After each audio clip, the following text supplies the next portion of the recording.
In today's video, I'm going to teach you how to effectively set up a filter step in Zapier.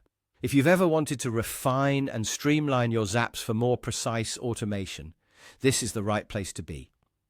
We'll take it step by step to ensure you fully understand how to make the most of filters in the Zapier platform. Let's dive right in. To begin, when you're in the Zap Editor interface, you'll want to look for the plus icon. This is the key to adding a new action step. Go ahead and click on that plus icon. Now, from the list of options that appear, select Filter. It's a straightforward choice, but it's a powerful tool that can help you manage the workflow with precision.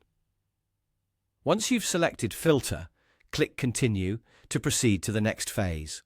It's noteworthy that when using Zapier, filters can be added at any point after your initial trigger.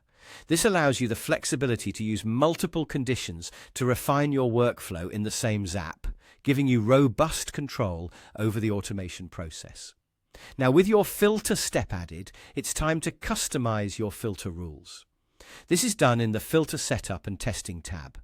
Here, the aim is to define precisely what criteria you want your data to meet to continue through the Zap. Start with the first drop-down menu. This is where you'll select the field of data you want the filter to evaluate. Once you've identified the specific field, move to the second drop-down menu to determine the rule you wish to apply.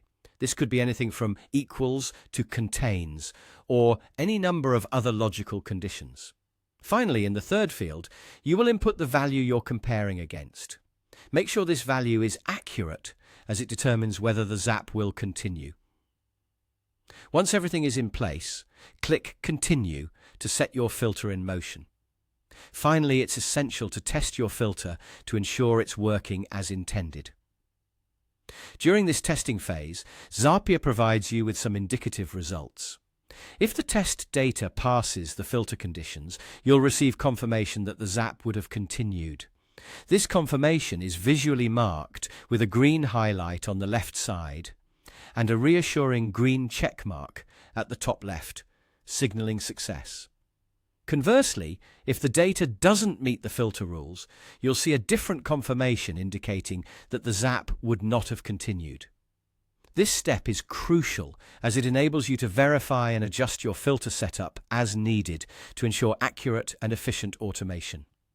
By following these steps, you're now well equipped to use filters in Zapier effectively, allowing for precise data management and seamless automation. Thanks for watching, and happy automating.